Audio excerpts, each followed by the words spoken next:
नमस्कार, जय जोहार। साथियों, जागो पंच में आप सभी का हार्दिक स्वागत, अभिनंदन।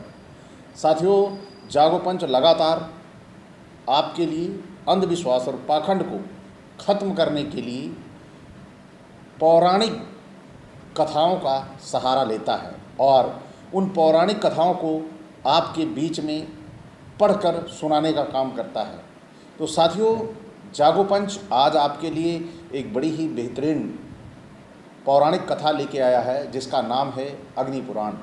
अग्नि पुराण में आज हम बात करेंगे इसके दूसरे अध्याय की। और आज इस जो हमारा अध्याय शुरू होने जा रहा है अग्नि पुराण का, ये बड़ा ही महत्वपूर्ण होने वाला है। क्योंकि आप सभी देखेंगे कि अगर आपको कल्पना ही करनी है ईश्वर के लिए, क्योंकि यहाँ पर पूरी की पूरी ये कल्पना ही है कि ईश्वर कहीं सूअर का अवतार ले रहा है, ईश्वर कहीं घोड़े का अवतार ले रहा है, ईश्वर कहीं नरसिंह का अवतार ले रहा है, ईश्वर कहीं वामन का अवतार ले रहा है, ईश्वर कहीं मछली का अवतार ले रहा है। तो यहाँ पर आप सभी को स्पष्ट होगा कि जब कल्पना ही करनी है तो ईश्वर के सुंदर स्वरूप की कल्पना क्यों नहीं, ईश्वर के एक सुडौल और मनमोहक स्वरूप की कल्पना क्यों नहीं। सबसे बड़ी बात है ये कि हमारे समाज में ये लिखने पढ़ने के जिनको ज्ञान हो गया था वो मनमाना अपना रवैया अपनाते गए और अपने ढंग से सारी कहानियों को लिखते चले गए। उनको इससे मतलब नहीं था कि ये कल को पढ़ी जाएंगी तो लोग इसके बारे में क्या कहेंगे, लोग इसके बारे में क्या सोचेंगे। तो साथियों, यहाँ पर आज आप सोचने को मजबूर होंगे कि पूरा जो ये ब्रह्मांड है, यानी हमारी जिसको हम पृथ्वी कहते हैं, इस पृथ्वी के अंदर की चीज़ें बाहर कैसे पहुँची और ये समुद्र पृथ्वी से निकलकर बाहर कैसे पहुँचा, यही आज आपको इस कथा में सुनाने जा रहे हैं। तो साथियों, बड़ा ही मज़ेदार है ये कथा, मत्स्यावतार की कथा। इसमें भगवान जो हैं वह मत्स्य यानी मछली का अवतार ले रहे हैं, क्योंकि आदमी के शरीर में, आदमी के शरीर के रूप में अच्छे तैराक बन के वो नहीं बचा सकते थे। इसलिए भगवान जो हैं, विष्णु भगवान जो हैं, वह अवतार ले रहे हैं। तो साथियों, यहाँ पर ये सोचने वाली बात है, ये पूरी काल्पनिक कथाएं हम पर एक श्रेष्ठ जाति होने का तमगा लेकर हमारे ऊपर ये कहानियाँ थोपने का काम किया है। इसमें क्या थोपा है हमारे ऊपर?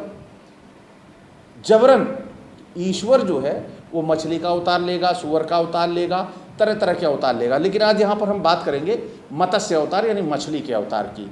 तो इसमें वशिष्ठ जी बात कर रहे हैं। वशिष्ठ जी ने कहा, अग्निदेव, आप सृष्टि आदि के कारणभूत भगवान विष्णु के मत्स्य आदि अवतारों का वर्णन कीजिए, साथ ही ब्रह्म स्वरूप अग्नि पुराण भी सुनाइए, जिसे पूर्व काल में आपने विष्णु भगवान के मुख से सुना था।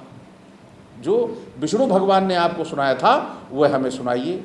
अग्निदेव बोले, वशिष्ठ सुनो, मैं श्री हरि के मत्स्यावतार के वर्णन करता हूँ। अवतार धारण का कार्य दुष्टों के विनाश और साधु पुरुषों की रक्षा के लिए होता है। तो यहाँ पे क्या कह रहे हैं? अवतार जो धारण है का कार्य है वह दुष्टों के विनाश और साधु पुरुषों की रक्षा के लिए होता है। बाकी पृथ्वी पर उन्हें किसी से कोई मतलब नहीं, चाहे नारी के ऊपर कितना उत्पीड़न कर लो, चाहे किसी गरीब को कितना भी दुखी कर लो, किसी जाति का, जिसे जाति से छोटा बना दिया है, उस छोटी जाति का कितना भी शोषण कर लो, लेकिन अवतार नहीं आने वाला। यहाँ पे अवतार दुष्टों के विनाश के लिए होगा और साधु पुरुषों की रक्षा के लिए होगा। फिर बीते हुए कल्प के अंत में ब्रह्मा नामक नैमित्तिक प्रलय हुआ था। ब्रह्मा नामक नैमित्तिक प्रलय हुआ था। मुने उस समय भू आदि लोग समुद्र के जल में डूब गए थे।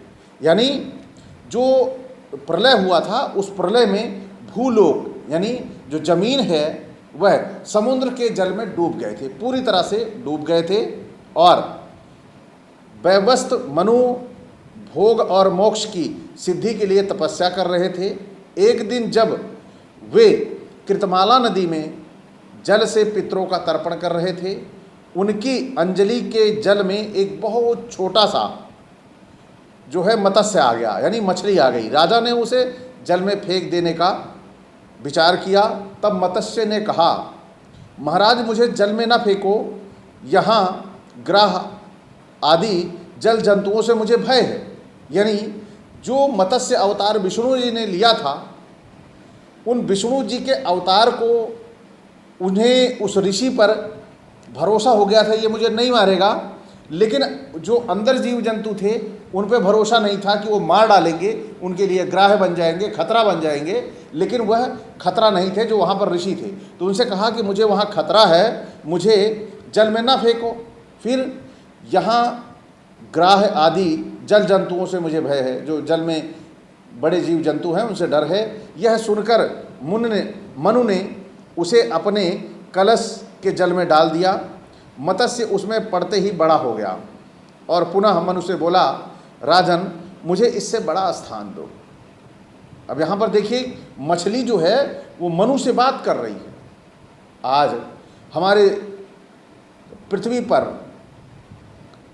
करोड़ों लोग मछली बेचने, पालने, काटने का व्यवसाय करते हैं, लेकिन एक भी मछली उनमें से निकल के बोलती नहीं है कि ये दुष्ट पुरुषों, मैं अवतार हूँ और अब तुम्हें नहीं बख्शूंगा, तुम मुझे काटना बंद करो। ऐसा एक भी मछली नहीं कहती है। लेकिन यहाँ पर ये कहाँ जो लिखने वाला बैठा था, तो यहाँ से उसने इतनी बड़ी उड़ान भरी कि उसने और छोर न देखा और मछली को आदमी की भाषा में बुलवा दिया। फिर क्या हुआ, राजन मुझे इससे बड़ा स्थान दो। उसकी यह बात सुनकर राजा ने उसे एक बड़े जल पात्र यानी नाद और कुंडा आदि जिसे बोलते हैं में डाल दिया। उसमें भी बड़ा होकर मत्स्य राजा से बोला, मनो मुझे कोई विस्तृत स्थान दो।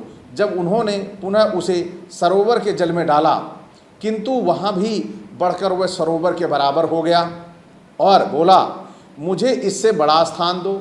तब मनु ने फिर उसे समुद्र में ही ले जाकर डाल दिया। वहाँ वह मत्स्य क्षण भर में 1,00,000 योजन बड़ा हो गया। अब 1,00,000 योजन का जो लंबाई चौड़ाई है वह निकालिए, आपको तुरंत लगेगा कि वाकई ही ये बहुत बड़ी चीज़ पृथ्वी पर आ गई। ये पृथ्वी से भी बड़ी हो रही थी, लेकिन अब यहाँ पर ये अलौकिक होने के कारण अगर इस पर ज़्यादा भी टीका टिप्पणी भी नहीं की जा सकती, क्योंकि इसे श्रेष्ठ जाति वालों ने लिखा है। और जिसे बोलेंगे हम मुख की पैदाइश जो हैं उन्होंने लिखा है, तो वह इसके ऊपर टीका टिप्पणी करेंगे तो वह तुरंत ही कह देंगे कि यह अधर्मी है, दूसरे धर्म का है, क्योंकि यह सच बोल रहा है। जो सच बोलता है वह तुरंत तुरंत विधर्मी कहलाता है। यह इन जो मुखपुत्र हैं उनके मुखार बिंदु से यही भाषा निकलती है। फिर देखिए, जब वो 1,00,000 योजन बड़ा हो गया, उस अद्भुत मत्स्य को देखकर मनु को बड़ा विस्मय हुआ। वे बोले, आप कौन हैं? निश्चय ही आप भगवान विष्णु जान पड़ते हैं। नारायण आपको नमस्कार है। जनार्दन आप किस लिए अपनी माया से मुझे मोहित कर रहे हैं? मनु के ऐसा कहने पर सबके पालन में संलग्न रहने वाले मत्स्य रूपधारी भगवान उनसे बोले, राजन मैं दुष्टों का नाश और जगत की रक्षा करने के लिए अवतीर्ण हुआ हूँ। आज से 7वें दिन समुद्र संपूर्ण जगत को डुबो देगा। उस समय तुम्हारे पास एक नौका उपस्थित होगी, तुम उस पर सब प्रकार के बीज आदि रखकर बैठ जाना। सप्तऋषि भी तुम्हारे साथ रहेंगे। जब तक ब्रह्म की रात रहेगी तब तक तुम उसी नाव पर विचरते रहोगे, और नाव आने के बाद मैं इसी रूप में उपस्थित होऊंगा। उस समय तुम मेरे सींग में महासर्पमयी रस्सी से उस नाव को बांध देना।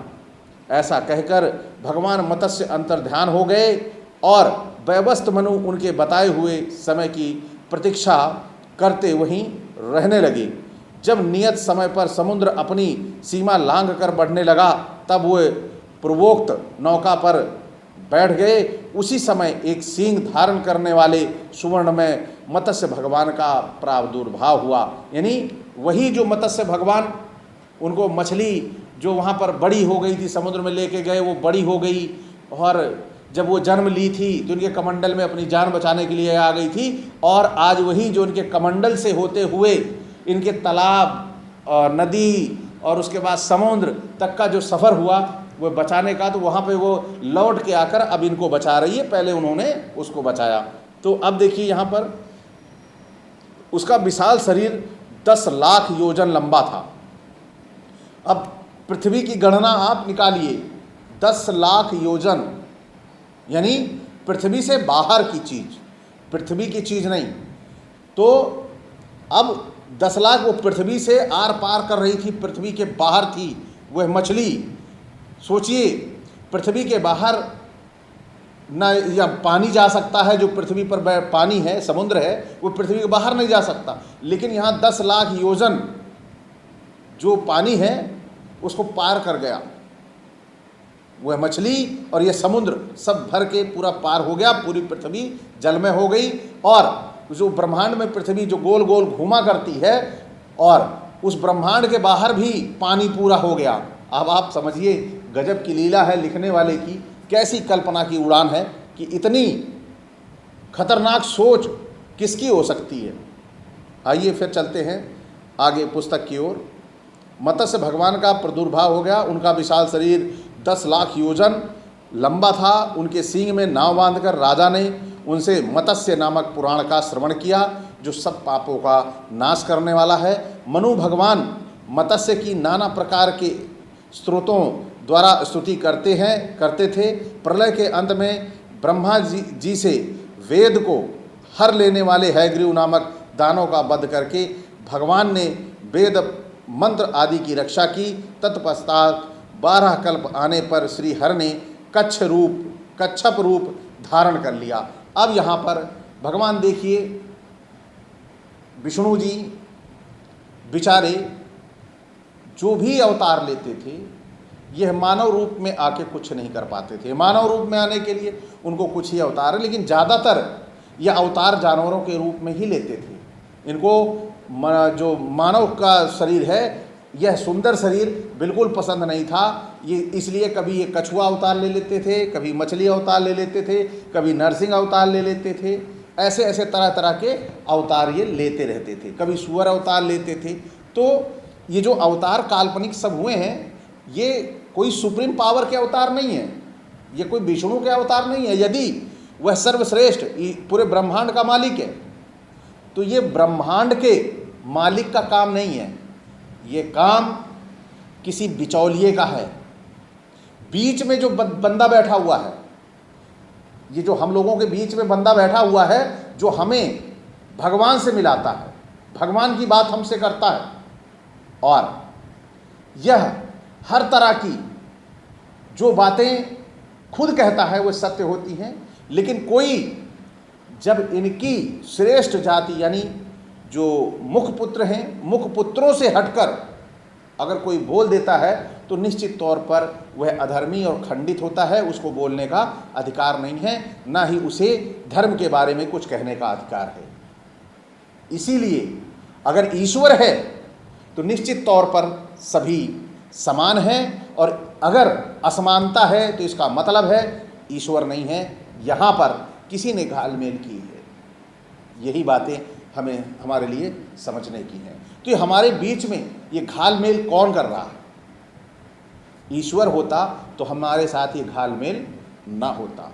हम सभी मानव एक समान होते, और ये जो हमारे सामने ईश्वर का प्रकटीकरण किया गया है, यह पूरी तरह से सोची समझी सातिरों की बदमाशी है। और ये बदमाशी अपनी श्रेष्ठता को बरकरार रखना है, इसके अलावा और कुछ नहीं है।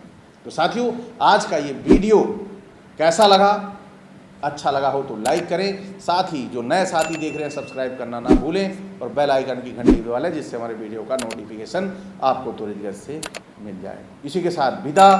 जय भीम, जय मंडल जी।